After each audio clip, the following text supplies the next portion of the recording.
अमित शाह जी, आप बार बार जुडिशरी का हवाला देते हैं, लेकिन उस वक्त भी जस्टिस आफ्ताब आलम आपके घर आए थे आपसे सिग्नेचर लेने के लिए कि आप गुजरात से बाहर चले जाएंगे। ना, ऐसा नहीं हुआ है।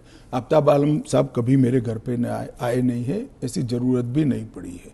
इन्होंने यहाँ रविवार के दिन स्पेशल कोर्ट बिठाकर मेरी बेल एप्लीकेशन को सुना और रिजेक्ट किया। ना, रिजेक्ट नहीं किया। इन्होंने कहा कि मुझे लगता है कि अमित शाह गृह मंत्री रहे, वो साक्ष्य को प्रभावित कर। तो मेरी जो वकील थी, इन्होंने कहा कि आपको अगर ये भय है तो जब तक बेल एप्लीकेशन डिसाइड नहीं होता हमारे क्लाइंट गुजरात के बाहर रहेंगे। वो मैंने स्टेटमेंट किया है। 2 साल आप बाहर रहे? हाँ, 2 साल में बाहर रहा, निश्चित रूप से बाहर रहा, क्योंकि 2 साल भारत के इतिहास में कभी भी किसी की बेल एप्लीकेशन 2 साल नहीं चली है। आलम साहब की कृपा से मेरी बेल एप्लीकेशन 2 साल चली। ज्यादा से ज्यादा बेल एप्लीकेशन 11 दिन तक चली है। आपने उस वक्त पहले भी जिक्र किया था अडवाणी जी के ऊपर कि उन्होंने भी इस्तीफा दिया था। जी, कहा था अडवाणी जी ने इस्तीफा दिया था। ढेर सारे हमारे कार्यकर्ता, मदन लाल खुराना वगैरह सारे, सभी ने दिया था।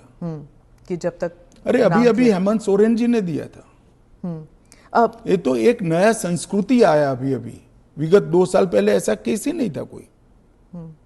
सभी लोगों पर आरोप लगते थे, सब लोग इस्तीफा दे देते थे, बरी होकर राजनीति शुरू करते थे। तमिलनाडु के कुछ मंत्रियों ने इस्तीफा नहीं दिया, दिल्ली के मंत्री और मुख्यमंत्री ने इस्तीफा नहीं। और अगर इस तरह से इस समाज जीवन का, नैतिकता का स्तर आप राजनीति का और समाज जीवन का नीचे ले जा रहे हैं, इससे हम सहमत नहीं हैं।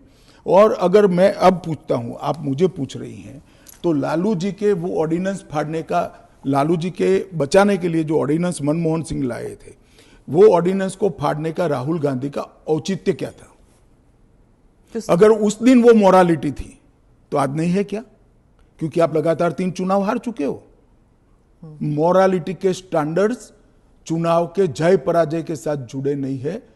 मोरालिटी के स्टैंडर्ड्स सूर्य और चंद्र की तरह हमेशा अपनी जगह पे स्थिर रहने।